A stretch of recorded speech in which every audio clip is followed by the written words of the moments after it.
কে গো বাচ্চা উঠানে দাঁড়িয়ে পাঠার মতো তা করছো? কে? এই যে মায়া বলি। হ্যালো, এই দাদুর বাড়িতে হঠাৎ কি মনে করে বাচ্চা ধন?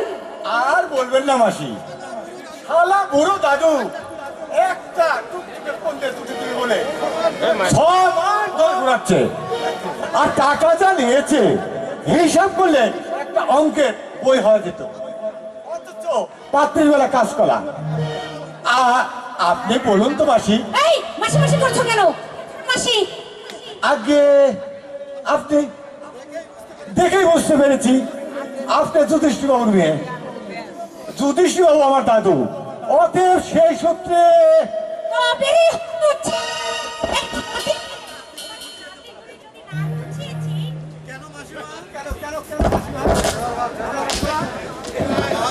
আবার মাসি ওলি কোন ব্যাটারি শেষ হই এই পোকাটেন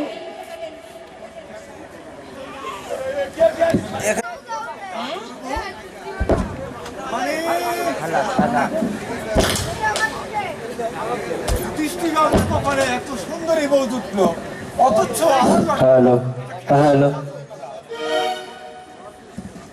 কপাল সব কপাল নাতি। হ্যালো হ্যালো হ্যালো, জিয়া স্টেজের আশেপাশে থাকিস। দাদুর বউ, তার মানে যুধিষ্ঠিরবাবুর কপালে এত সুন্দরী বউ জুটলো, অথচ আমার লটারিতে একটা খেঁচা পেঁচা জুটলো না। তা একটা কথা বলবো মাসি। আবার মাসি থুরি থুরি থুরি থুরি, আপনি আমার দিদি, তা দিদি তা শাখা সেতু তো দেখছি না। শাখা সিঁদুর পড়লে নাকি এই মুখ পোড়ার বংশের বউরা নাকি বিধবা হয়, তাই আমাকে পড়তে দেয় না। কিন্তু ওই 72 বুড়োর সঙ্গে ঘর করতে কষ্ট হয় না? হয় না, ও 100 বার হয়, 1000 বার হয়। ভালো বর জুটিয়ে দেবে বলে আমাকে ভুলিয়ে, দাদাকে ভুলিয়ে ভালিয়ে আমাকে বাড়িতে এনে রেখেছি, আর বলেছে আমি নাকি তার তৃতীয় পক্ষের বউ। জানো, বিয়ে থা নেই, সাথে সিঁদুর নেই, এক রাত সহবাসও হয়নি, শুধু মুখের ডেকে মুখ পড়ে আমাকে বউ।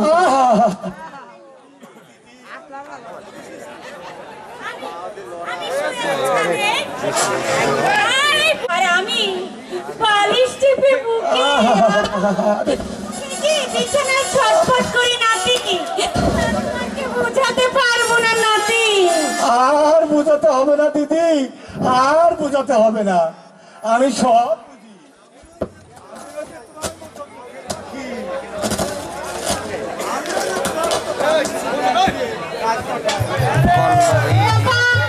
নাতি, সব হচ্ছে কপাল, নইলে চেয়েছিলাম একটা টুকটুকে বর, পেলাম একটা ঘাটের মোড়া।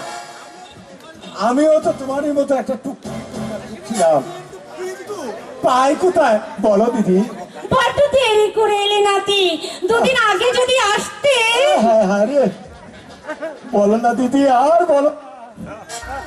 হরে হরে, দুঃখে যে আমার বুকটা ঢুকে যাচ্ছে, চোখের জল এমন জিনিস শালা বুড়ো ঘরে থুয়ে ভয়টা লুটাচ্ছে, তার চেয়ে যদি আমার গলায় ঝুলে দিত আমি চপমালার মতো নাতি বলতাম। হ্যাঁ, একটা কথা বলবো নাতি। বলো, একটা কেন, 10, 50, 100, 200 যা ইচ্ছে তাই বলো। মানে দিদি নয় নাতি, তুমি তুমি একটিবার আমার নাম ধরে ডাকো। নাম ধরে ডাকবো? হ্যাঁ, বলো বলো সূর্যমুখী। বলো সূর্যমুখী। সূর্যমুখী, কি বলতে চাও বলো? সুন্দরী সূর্যমুখী, রূপসী সূর্যমুখী, পূর্ণ সূর্যমুখী। কত সুন্দর করে তুমি আমার নামটা ধরে ডাকছো। আর একটা কথা বলি, আমি বলো। বলতে আমার লজ্জা হচ্ছে। কেন? ওই বুড়োর সঙ্গে না থেকে অথচ তুমি আমার গলায় একটু ঝুলে পড়ো না। চিরদিন তোমার থাকবো, আমি অমর হয়ে থাকবো। সত্যি বলছো? হ্যাঁ, তুমি এই বুড়োর কাছ থেকে আমাকে নিয়ে যাবে তো? অবশ্যই দেবো, থাকবে তো চিরদিন? চিরদিন থাকবো। হ্যাঁ, চিরদিনই তুমি যে আমার, যুগে যুগে আমি তোমারই, আমি আছি সেই যে তোমার, তুমি আছো সেই আমারই। সঙ্গী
তুমি